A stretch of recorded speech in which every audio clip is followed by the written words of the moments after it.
네. 우리가 만남에 대해서 지금 첫째 주에 특별한 만남, 그리고 둘째 주에는 하나님과의 만남. 그래서 예배에 있어서 하나님과 시간을 보내는 것이 우리의 만남이다. 성도의 만남은 우리가 가까이 다가가서 그들과 머무름으로 시간을 보내는 것이다.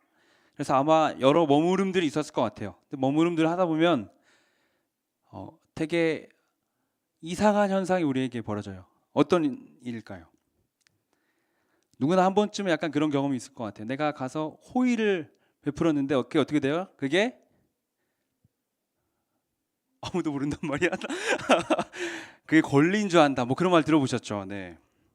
음, 뭔가 머무름 가운데 나는 충분히 이 사람을 사랑하려고 했었는데 만약에 이 위기가 없었다면, 이 만남의 위기가 없었다면 정말 그 과정을 잘 극복하고 계시거나 아니면 아직 섬겨보신 경험이 없는 게 아닐까 생각이 들었어요.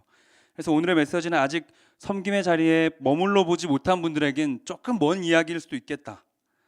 그러나 우리의 언젠가 이야기가 반드시 될 것이고, 그렇죠? 그리고 섬김으로 힘들었던 분들이 있다면 잘 들으시기 바랍니다. 그리고 이제 막 섬김의 자리를 시작하신 분이 있다면 더 잘 들으셔야 될 것 같아요.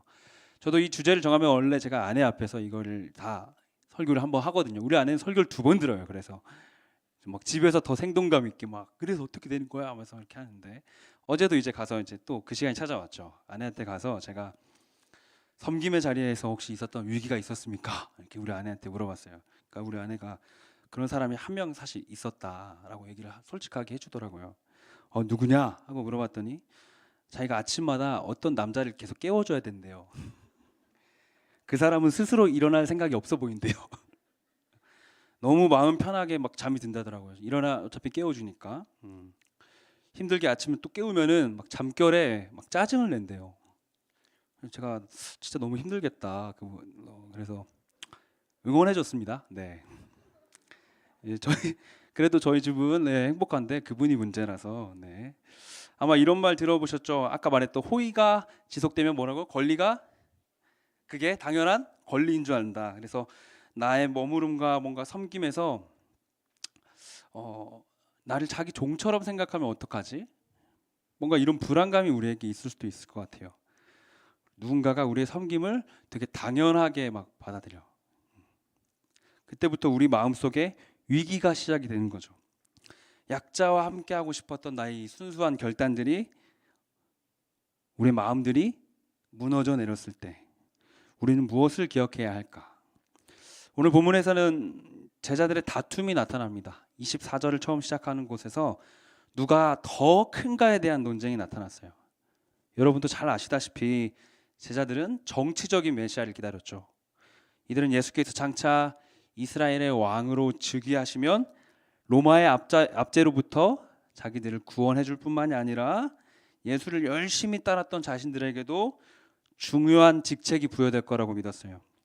자신들에게 중요한 관직이 주어졌을 때 누가 예수의 이 좌우편에 좌의정 영의정을 할 것인가, 막 그게 중요한 관심사였던 것 같아요. 그래서 예수께서 누군가를 칭찬해 주실 때마다 이 사람들이 막 질투를 해요. 막 길에서도 막 이러한 주제로 다투는 모습들이 복음서 안에서 곳곳에서 나타납니다. 어떤 곳에서는 어머니가 찾아와 가지고 예수님한테 자기 아들을 왼편 우편에 앉혀달라고 이야기를 하는 모습까지 나타나요. 오늘 본문의 이 전 문맥을 그래서 보니까 무슨 얘기가 있었길래 이 사람들이 이렇게 다투었을까 살펴보니까, 예수께서 밥을 드시다가 마지막 날에 십자가에 못 박히기 마지막 날에 식사를 하시다가 여기에 나를 팔 자가 있다 이렇게 얘기를 하셨어요. 그러자 제자들이 웅성거리기 시작합니다. 우리 23절을 함께 봐보겠습니다. 23절입니다. 그들이 서로 묻되 우리 중에서 이 일을 행할 자가 누구일까 하더라. 누굴까? 우리 중에 누가 예수님을 팔아넘길까? 누가 감히 예수님을 팔아넘길까? 진짜 이 마피아 게임이 이제 시작이 된 거죠. 이 사람들 안에서. 서로가 이제 아니라고 하겠죠. 아마 뭐 이런 논쟁이 계속 이어지다 보면 그러다 한 명이 설마 나겠어? 나는 죽을 때까지 주님을 따를 거야. 끝까지 주님을 쫓아갈 거야. 나는 죽고 나서도 또 주님을 쫓아갈 거야. 그러면 그런 얘기 나올 수도 있죠.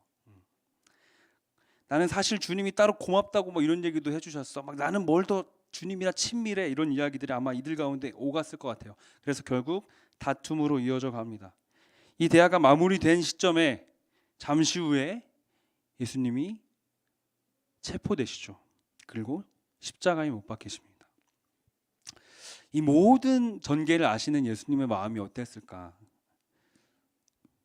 보다 못한 예수님께서 입을 여십니다. 25, 26절을 함께 읽어볼게요. 예수님이 이제 좀 상황을 종료하는 이야기를 해주시는 것 같아요. 같이 읽어보겠습니다. 시작. 예수께서 이르시되 이방인의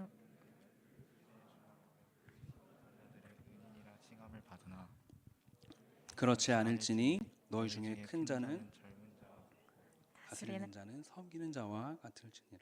아멘. 이방인의 임금과 집권자들은 헬라 로마 세계의 황제와 권력가들을 가리키는 표현입니다. 당시에는 지금보다 훨씬 더 거의 목숨만큼 이 명예가 중요했던 시대였기 때문에 칭호 막 이런 게 되게 중요했어요. 황제와 집권자들의 지배와 통치를 받는 이 백성들은 이것을 이 통치 자체를 은혜로 여겼고 자신들을 지배하는 이들에게 은인 이런 표현을 썼다고 합니다. 은인이라는 칭호를 썼다고 해요. 헬라어로 보니까 유엘게테스라는 단어예요. 유엘게테스, 은인. 다른 말로 하면 자선가, 선행자, 후원자 이런 이름의 의미를 담고 있다고 합니다. 또 어떤 의미에서는 제우스나 포세이돈 같은 당시의 신과 같은 존재를 높여서 부르는 이름으로 쓰이기도 했다고 해요. 그러나 예수께서는 분명히 지금 이야기를 하고 계시죠. 너희는 그렇지 않을 것이다. 너희는 그렇지 않을 것이다. 너희 중에 큰 자는 젊은 자와 같다. 이것은 막 젊고 여러분처럼 막 혈기왕성한 에너지 넘치는 이런 젊은이를 말하는 것이 아니라 아직 너무 어리기 때문에 사회적으로 인정받지 못하는 미성숙한 존재로 또 누군가에게 배워야 하는 낮은 곳에서 섬기는 위치에 있어야 하는 그런 사람들을 의미합니다. 또 다스리는 자는 오히려 섬기는 자와 같을 것이다. 이 말은 섬기는 자는 또 헬라어로 보면 디아코노스란 단어인데 우리 교회에서 집사님들 계시잖아요. 이 집사님들을 말하는 단어가 디아코노스라는 단어예요. 섬기는 자, 옆에서 시중 드는 사람을 말하는 거죠. 27절을 같이 보겠습니다.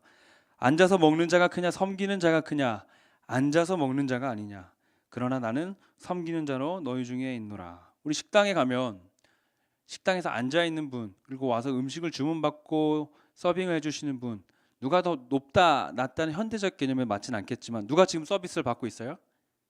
앉아있는 사람이죠. 앉아있는 사람도 고대에도 여전히 높은 사람이었던 거죠. 여기서 한 번 더 이 섬기는 자라는 표현에서 디아코노스라는 단어가 쓰여요. 아까 말했던 그 집사 이런 표현. 옆에서 시중 들며 섬기는 자 그리고 앞에서 말한 이 은인 유엘게테스 같은 자선자 후원자라는 이름과는 조금 거리가 있는 방식의 섬김이죠. 조금 더 직접적인 그 섬김의 자리에 있는 시종이나 종가 같은 의미로 쓰이는 용어였습니다. 뭔가 누리는 삶, 내가 이렇게 앉아서 뭔가 편안하게 삶을 누리는 건 둘째치고 자신의 의견을 내거나 주장할 수도 없는 자리였던 거죠. 아마도 제자들이 원하는 삶은 은인, 이런 은인 같은 칭호를 받는 사람이었을지도 모르겠습니다. 무언가를 베풀어주고 여유 있게 후원자이자 자선가로서 또 어떤 의미에서는 신적인 존재로까지 여겨지길 바랬을 것 같습니다. 그러나 예수는 분명히 말씀하셨습니다. 너희는 그렇지 않을 것이다. 너희는 섬기는 자로 시종 드는 자로 또 어떤 의견이나 주장을 할 수 없는 자리에 설 사람들이다. 제자들 속에서 일어난 분쟁을 보면서 우리 안에서도 뭔가 두 개의 자아가 싸우고 있는 그것과 좀 닮은 모습을 좀 발견했을 것 같아요. 우리 반에서 회장 투표를 할 때 꼭 그런 게 있잖아요. 앞에 나오셔서 유세를 합니다. 그러면 꼭 이 말이 들어가 있어요. 가장 낮은 곳에서 여러분을 섬기겠습니다. 여러분 그가 당선되고 정말 낮아지던가요? 회장님이라는 말과 함께 오히려 섬김을 받는 모습을 볼 때가 많이 있죠. 제 이야기도 하나 하겠습니다. 만남의 위기라는 단어를 생각하면 바로 떠오르는 단어가 있어요. 제가 찬양 인도를 엄청 많이 했었거든요. 대학생 때. 우리 시원 형제 너무 저렇게 잘하진 못했지만 제가 많이 할 때는 한 주에 9번을 했어요. 월화수목금토일을 하고 주일에 3번을 하고 뭐 이렇게 해서 9번을 하는 거예요. 사실 뭐 많이 하는 것도 쉽진 않았지만 당황스러운 건 목사님이 갑자기 연락이 오셔서 시키는 거예요. 수요일에 학교에서 점심을 먹고 있는데 목사님은 전화가 오세요. 혹시 오늘 저녁에 찬양인도 좀 할 수 있니? 그러면 네 알겠습니다. 그럼 가서 이제 찬양인도 하는 거죠. 아니면 모처럼 쉬는 평일에 목사님이 전화가 오셔서 혹시 수요일 오전에 어머니 기도회 좀 해줄 수 있니? 그러니까 나는 어머니가 아닌데 가서 어머니들한테 막 자녀를 사랑하세요 막 이러면서 그 목사님이 그렇게 해도 그분한테 뭐라고 할 수가 없었던 건 그분이 저희 아버지셨어요. 예. 우리 부전자전이라고 우리 엘리더님들 긴장하시고 우리 사역팀도 긴장했으면 좋겠고 사랑합니다. 네. 정말 우리 안에 이런 갈등이 생길 수도 있을 것 같아요. 너무한 거 아니야? 그러면서도 그래도 섬겨야지. 이 갈등의 해결을 위해서는 문제의 근원을 찾아내는 게 중요합니다. 그런데 오늘 말씀 안에서 그 근원을 살펴보니까 이러한 갈등이 자리에서 비롯된다는 거예요. 자리. 혹시 여러분 가운데 기득권을 가지고 막 높은 자리에 올라가고 싶은 분 계세요? 막 국회의원이 되고 싶거나 존중합니다. 잘 됐으면 좋겠어요. 친해지고 싶습니다. 아마 계시더라도 근데 많지는 않을 것 같아요. 실제로 매년 이 종합된 통계 조사를 찾아보니까 이 사회 계층 이동의 가능성에 대한 통계 조사가 있더라고요. 본인과 자녀의 사회 계층 이동이 어떻게 이루어질 것인가 이걸 통계를 한 건데 내 세대에서 사회 계층 이동이 가능할 것이다라고 보는 사람도 떨어지고 있고 내 자녀도 사회 계층에 또 이동이 가능할 것이다라고 보는 사람도 떨어지고 있다는 걸 점차적으로 내가 조금 더 사회적 지위가 올라갈 거야라고 하는 기대가 계속 떨어지는 추세에 있다는 거죠. 모든 세대에 걸쳐서 그렇게 증상이 나타나고 있는데 사실 우리는 그 정도까지는 안 바라잖아요. 뭐 기득권을 갖고 싶습니다 그런 생각 없어도 적어도 나 한 사람 정도의 어떤 권리만이라도 좀 인정이 됐으면 좋겠다. 나 한 사람이라도만 먹고 살았으면 좋겠다. 이런 생각이 좀 들 것 같아요. 제가 원래 살던 곳이 서울에 있었어요. 거기 되게 차가 복잡하잖아요. 서울은 주차도. 저도 집에서 늘 이제 주차 문제로 되게 골머리를 앓았는데 절대 빼주지 않아도 되는 정말 최고의 주차 공간 딱 한 자리 있었어요. 저희 집에 4개 중에서 다른 집은 막 차를 빼주고 막 해야 되는데 여기는 안 빼줘도 돼. 그래서 저랑 아내는 그 자리를 꼭 사수했습니다. 그러다가 이제 저희가 차를 조금이라도 빼면은 막 주민분들이 보고 나가자마자 되는 거예요. 거기가 너무 달콤한 자리니까. 그래서 그날도 제가 이제 차를 빼러 이렇게 내려와서 이제 아기 태우고 이렇게 가려고 하는데 내리시던 그 2층 분이 저희를 이렇게 막 보더니 차로 다시 들어가시는 거예요. 뺏겼구나. 근데 그분이 다시 오셔서 그날이 11월 11일이었는데 오늘 빼빼로 데이예요. 빼빼로 좀 드세요 하고 주시는 거예요. 내 자신이 얼마나 초라해지던지 난 내 자리 안 뺏기려고 막 이렇게 하고 있는데 그분은 맛있게 드세요 막 하고 가시는데 막 받았는데 내가 정말 목회를 계속 해야 되나 뭐 그런 생각까지 가는 어떤 뭔가 그 작은 자리 하나 가지겠다고 되게 치졸했던 기억이 있거든요. 우리 가족만이라도 나 한 사람만이라도 좀 행복했으면 하는 것이 오늘날의 가치지 않습니까? 그래서 소확행 뭐 이런 단어들 우리 일상에 아무도 손댈 수 없는 작은 행복이 확보되었으면 하는 그렇죠. 우리 방에 누워서 밤에 다 씻고 내 이불 안에서 넷플릭스 보면서 과자 먹는 거 그 정도는 하고 싶잖아요. 그렇죠? 나만 그렇구나 또. 그런데 오늘 예수는 이렇게 말씀하세요. 너희는 그렇지 않을 것이다. 너희는 그것조차도 그렇지 않을 것이다. 세상의 모든 사람들이 그렇게 살지만 너희는 그것조차도 안 될 거야.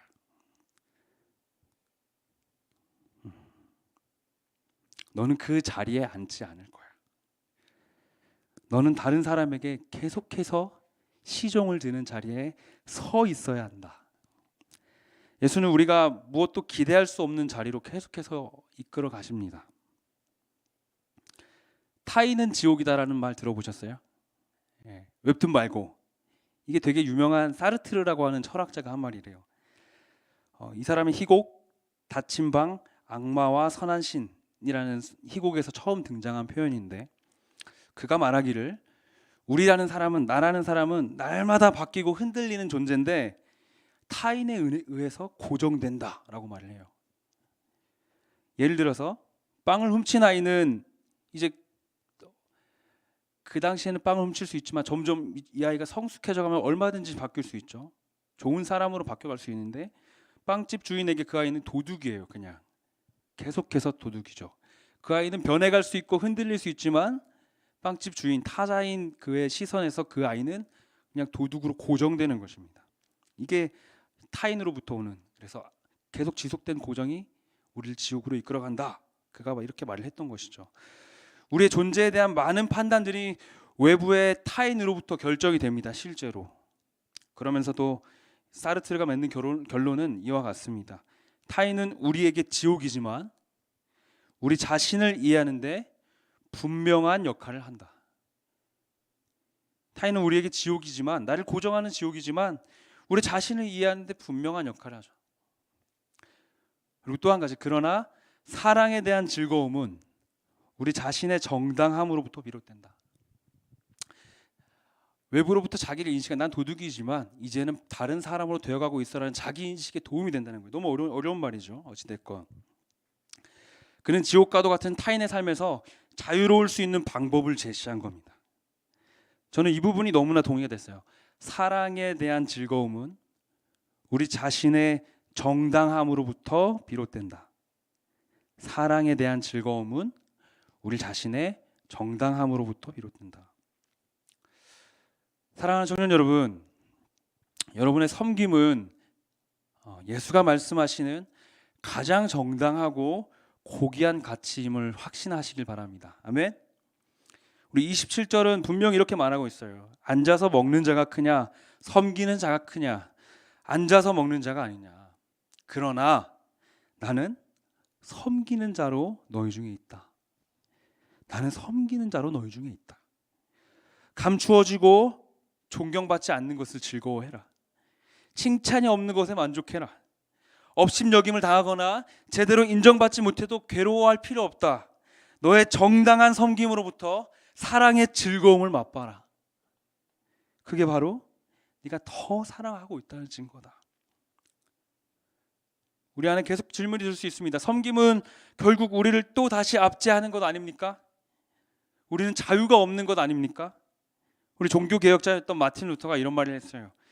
그리스도인은 아무에게도 종속되지 않은 가장 자유로운 주인인 동시에 모든 사람에게 종속된 종이다. 아무에게도 종속되지 않는 자유를 가지고 있어요. 자유로운 주인의 역할을 감당합니다. 동시에 모든 사람에게 종속된 종이라는 거예요.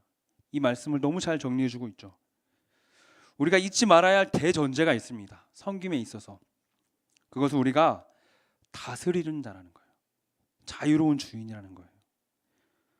그리스도인은 아무에게도 종속되지 않은 가장 자유로운 주인이다. 예수께서 말씀하시는 섬김과 시종드는 자의 찾아감은 제자들보다 예수가 더 제자들을 사랑하기 때문이죠. 그분의 고귀한 다스림의 방식인 거죠. 사랑하는 청년 여러분, 여러분이 자유롭게 섬겼으면 좋겠습니다. 예수께서 주신 자유 안에서 주도적으로 섬기세요. 그가 고마워하지 않아도, 그가 내가 섬기는 걸 몰라줘도. 창세기에 보면 하나님이 천지를 만드시고 하나님의 영이 수면 위에 운행하셨다는 표현이 나와요. 근데 여기서 운행한다는 단어가 영어로 호버링이라는 단어인데, 이게 어디에 쓰이는 표현이냐면 독수리가 창공을 날다가, 그렇죠? 먹이가 발견되면 어떻게 해요? 먹이를 잡으러 지면에 한순간에 내려오잖아요. 언제든지 초월적인 존재로 있다가 언제든지 자유롭게 올 수 있는, 다가올 수 있는 하나님의 어떤 돌보심을 그렇게 표현한 거죠. 하나님의 다스리심을 그 독수리의 어떤 운행하는 모습으로 표현된 것이요. 저는 이 주도적인 섬김이 하나님의 모습을 닮았다면 우리도 그렇게 할 수 있다라고 믿어져요.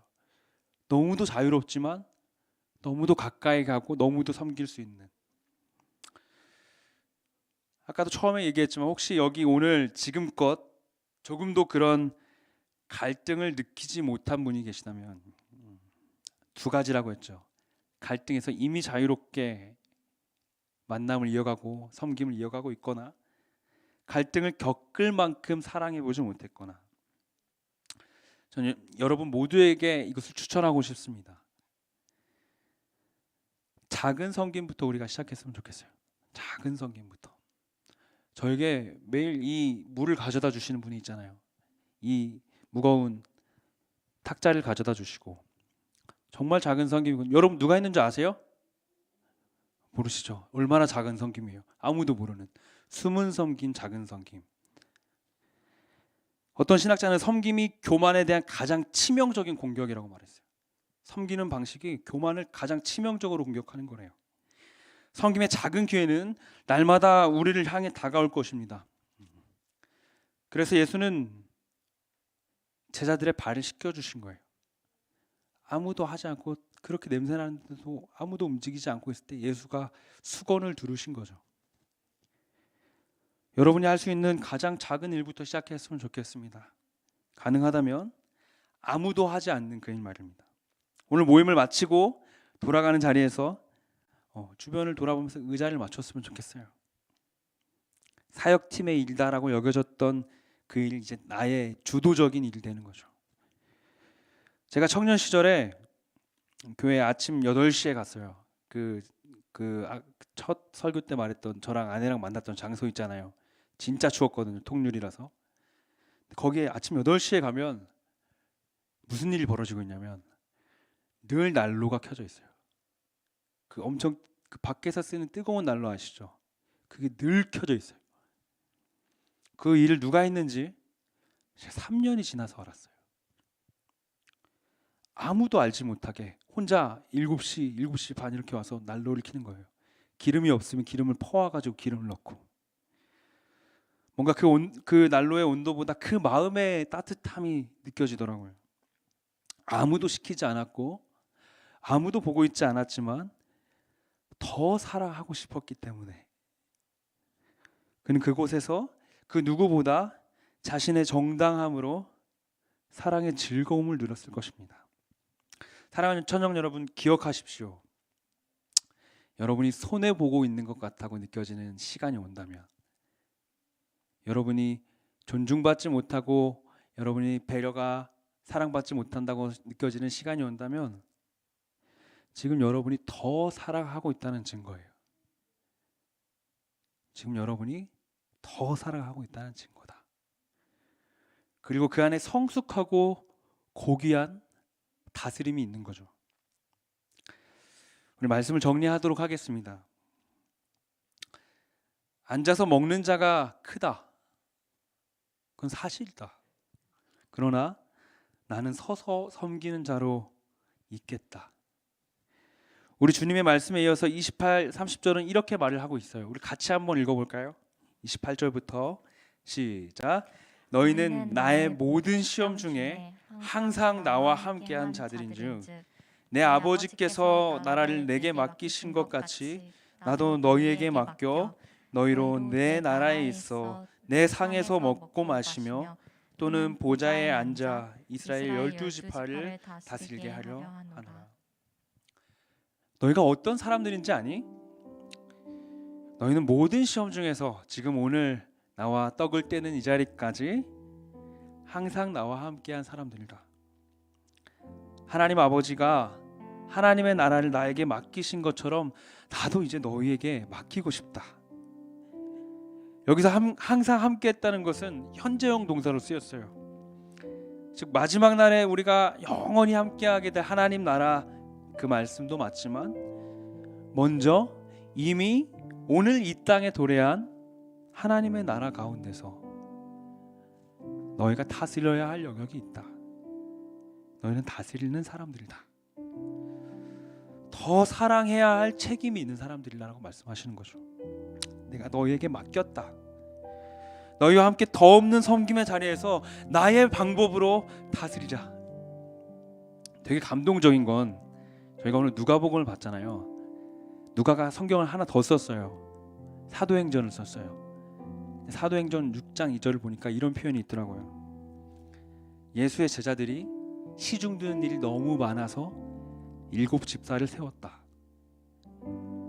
예수가 하늘로 올라가시고 이 제자들이 이 말씀을 마음에 품고 그렇게 산 거죠. 이들이 말씀 전할 여유가 없을 정도로 누군가를 섬겼다는 거예요. 사람은 어떻게 살아야 하는가? C.S. 루이스라는 분이 이런 말을 했어요. 사람은 빛이신 하나님을 굴절 없이 통과시키는 거울로 살아야 한다. 사람은 빛이신 하나님을 굴절 없이 통과시키는 거울로 살아야 한다. 하나님의 빛이 우리를 향해 조금의 주저함도 없이 비춰졌죠. 그리고 이제 하나님의 빛이 조금의 굴절도 없이 우리를 지나 전해져야 합니다. 우리 기억합시다. 우리 옆에 서 계셨던 주님, 내가 앉아있을 그때 내 옆에 서 계셨던 주님, 십자가에 못 박히시까지 우리를 섬기셔서 평생에 부어지는 호의와 은혜를 권리로 여기는 이들에게 여전히 가장 많은 손해를 입으심에도 손해보다 더 많은 사랑으로 함께 하십니다. 당신이 더 사랑하시는 증거로 우리 옆에 끝없이 서 계셔주시죠. 하나님의 사랑이 우리에게 부어지는데 조금의 굴절도 허락하지 않고 부어주셨습니다. 사랑하는 청년 여러분, 많은 굴절들이 있었던 우리의 사랑은 나에게 집중되기도 하고 누군가에게 대가를 요구하면서 흘러가기도 했지만 여전히 오늘도 내 자리를 사수하고 싶고 또 앉아서 누리고 싶은 마음에 머물러 있지만 이제는 일어났으면 좋겠습니다. 언제나 내 옆에 서서 나를 섬기고 계셨던 주님을 봅시다. 우리 함께 마음으로 고백합니다. 더 사랑하기에 손해를 마다하지 않으셨던 이가 주님 당신이시기에 그 섬김의 다스림을 닮아서 우리도 오늘 주님처럼 서 있고 싶습니다. 주님, 나도 서 있고 싶습니다. 주님, 비로소 빛나는 그 사랑이 오늘 우리를 뚫고 다시금 조금의 굴절도 없이 누군가를 향하게 해주십시오. 오늘 이 섬김의 말씀 안에서 우리 모든 대학기부가 단 한 사람도 빠짐없이 이 섬기는 즐거움을 누렸으면 좋겠습니다. 아멘. 그런 한 주가, 그런 인생이 우리 가운데 계속해서 끝없이 이어지는 소망의 말씀이 되기를 축원합니다. 우리 함께 찬양하겠습니다.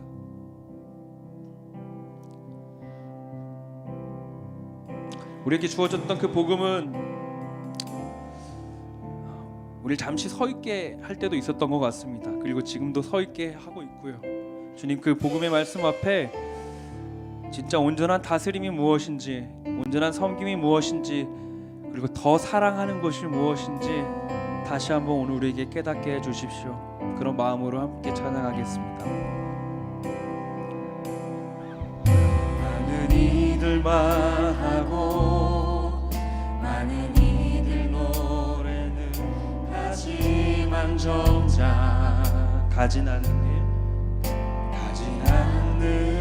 길 두려운 생각보다 많이 힘들고 험한 길보단 그저 말로만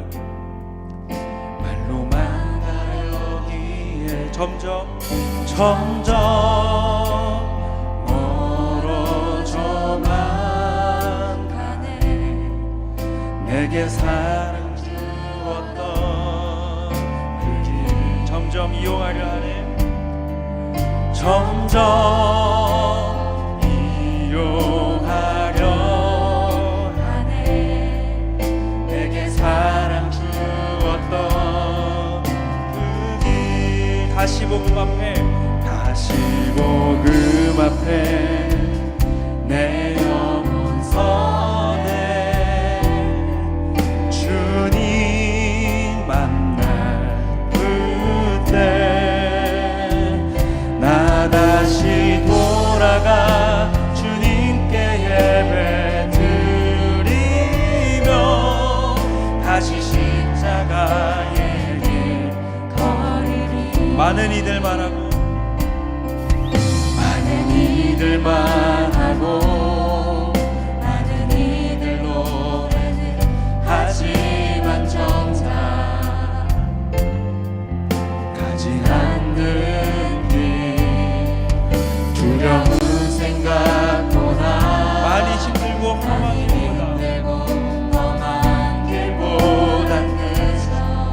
우리는 말로만 가려 했습니다. 점점 멀어져만 가네. 내게 생명 주었던 점점 이용하려 하네. 점점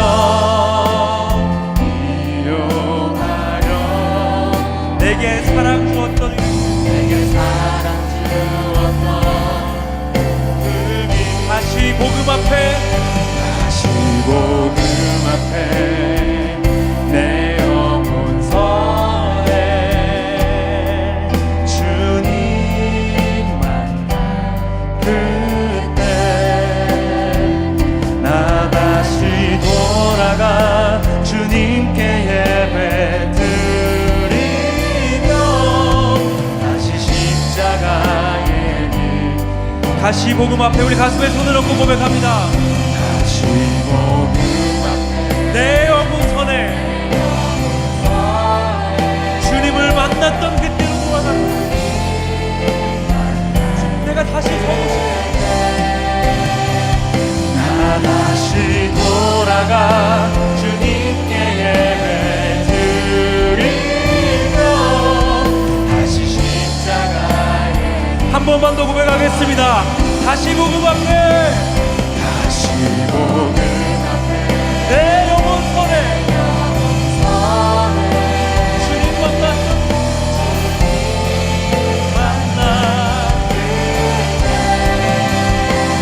나 다시 돌아가 주님께 드리며 다시 십자가에 우리 찬양하신 대로 함께 기도하며 나아가겠습니다. 주여 주님 앞에 다시 서봅니다. 주님 앞에 다시 서봅니다. 끝없이 앉아있고 끝없이 우리의 것을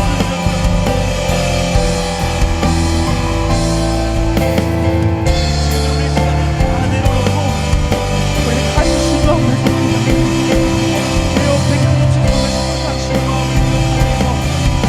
다시 주님 앞에 섭니다. 다시 주님 앞에 서고 싶습니다. 끝없이 손해를 두려워하고 나의 자리를 있는 곳에 나의 권리를 있는 곳에 들어오고 있었던 아버지 부끄러운 나의 모습을 극을 여기시고 다시 주님 앞에 다시 주님 앞에 가게 해주시고 다시 우리의 신세를 앞에 서게 해주시고 오직 그 마음이 다시금 좀 회복되었으면 좋겠다. 나의 섬김, 나의 수고가 주님을 향한 나의 바람, 공동체를 향한 나의 바람, 끝없이 나의 것을 잃고만 빼앗길까봐 두려워. 아버지 다시 얘기해 주시고 그 돌봄의 자리에서 하나님을 더 가까이 만나게 해주시고 그 만남의 자리를 더 기뻐하게 해주시고 이제는 그 자리가 만남의 위기가 아니라 우리가 오직 기회가 되었고 하나님을 더 사랑할 수 있는 자리가 되게 해주시고 더 살아갈 수 있는 자리가 있고 아버지 내가 그렇게 서고 싶습니다. 더 살고 싶습니다.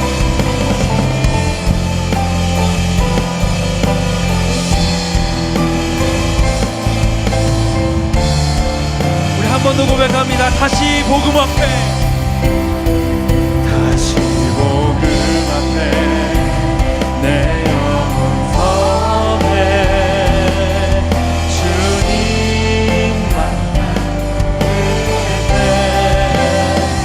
다시 돌아가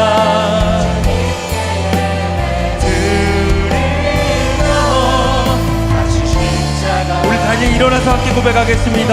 다시 복음 앞에 다시 복음 앞에 내 영혼 아멘.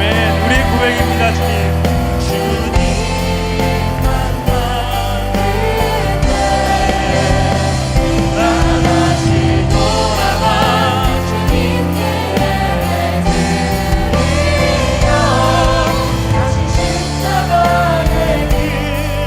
다시 복음 앞에 다시 복음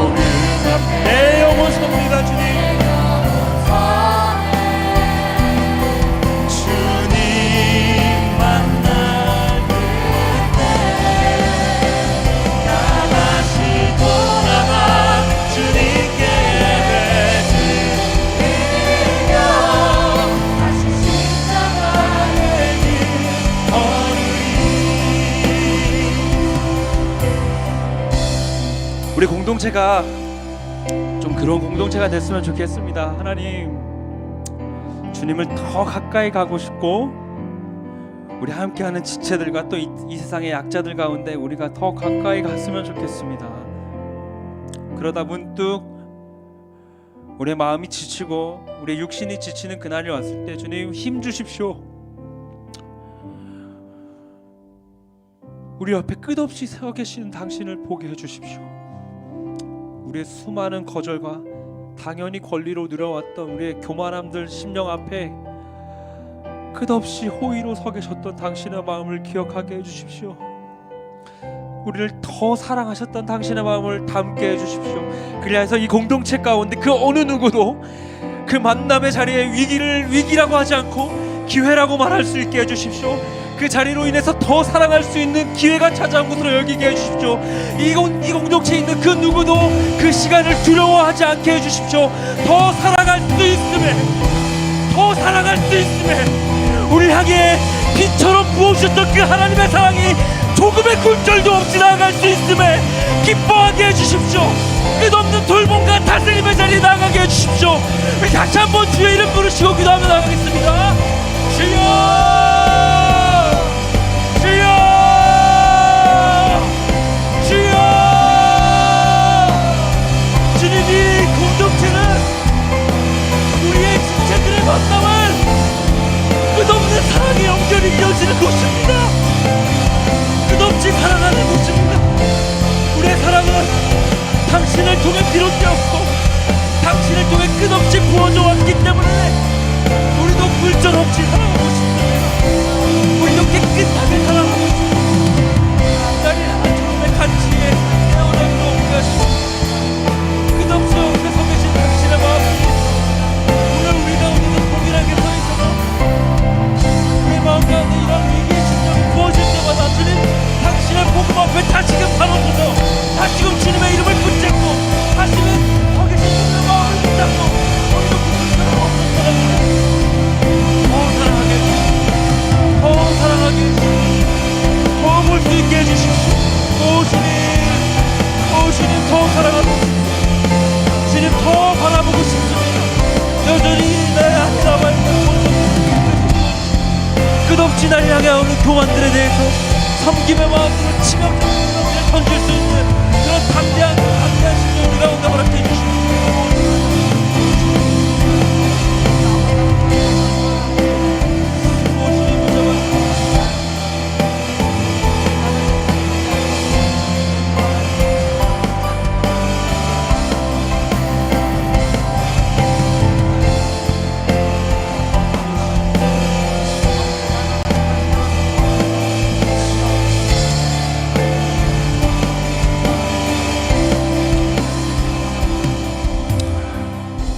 더 찬양할 텐데요.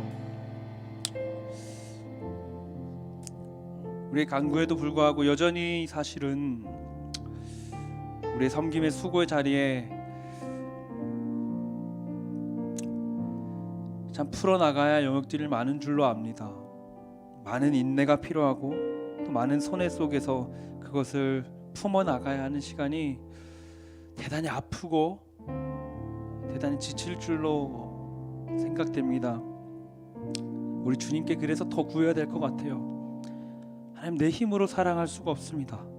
내 은사로 내 성품으로 이 사역을 감당하고 누군가를 사랑하는 것을 감당할 수가 없습니다. 주님, 내 안에 사랑을 지속적으로 부어주십시오. 그 사랑으로 사랑하게 해주십시오.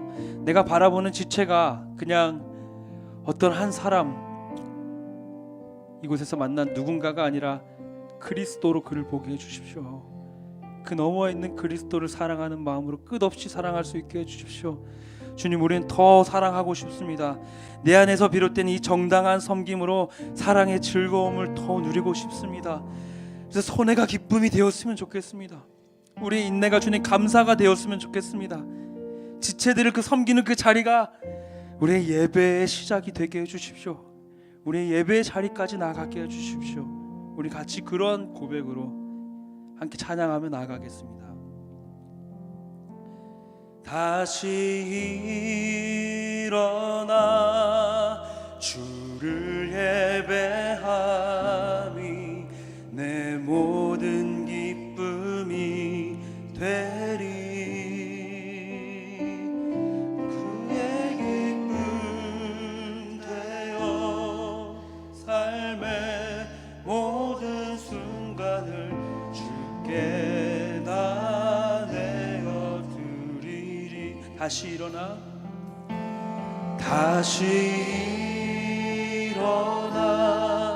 주를 예배하니 내 모든 기쁨이 되리.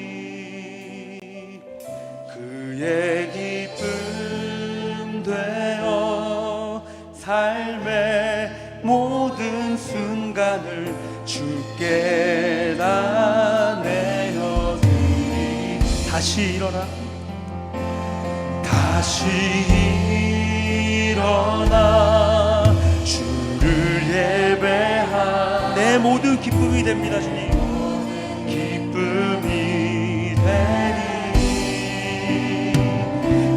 그의 기쁨 되어 삶의 모든 순간을 주께 다 내어드리겠습니다. 주님 우리 더욱더 마음 다해서 손 높이 들고 고백하겠습니다. 다시 일어나 주를 예배하니 그 모든 기쁨이 되리. 그의 기쁨 되어 삶의 모든 순간을 주께 다 내. 다시 일어나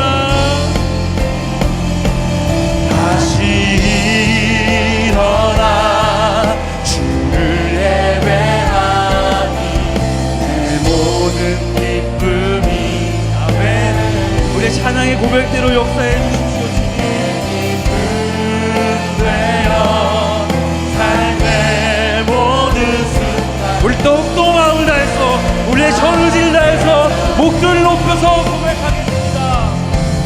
다시 일어나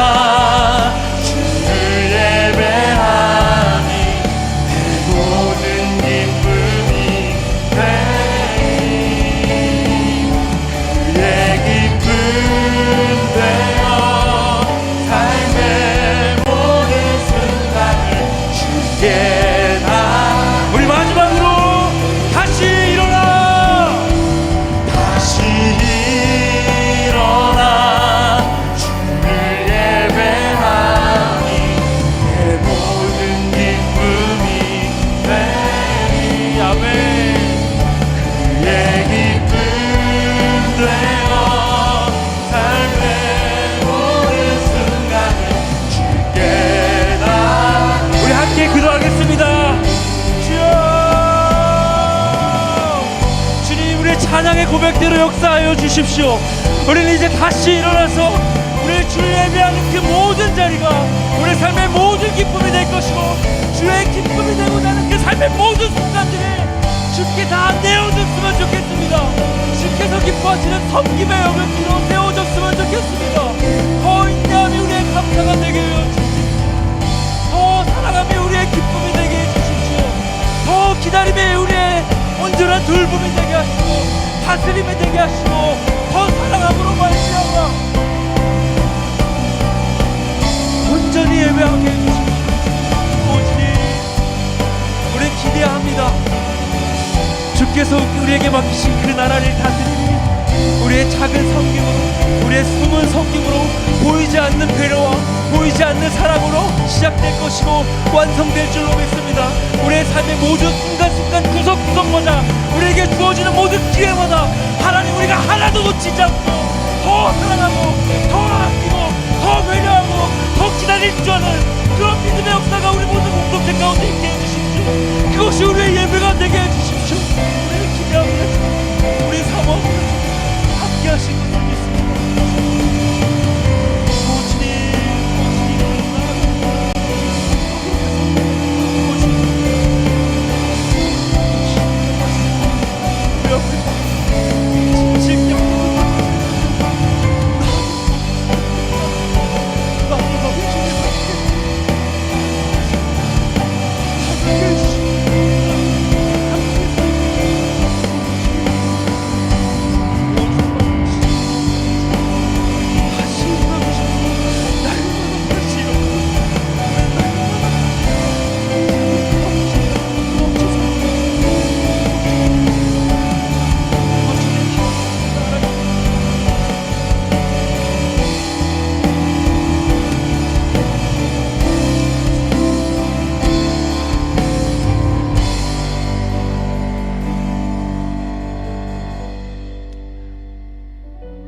앉아 있는 자가 클지라도 나도 너희 중에 서 있는 자로, 나도 너희 중에 섬기는 자로 함께 있겠다.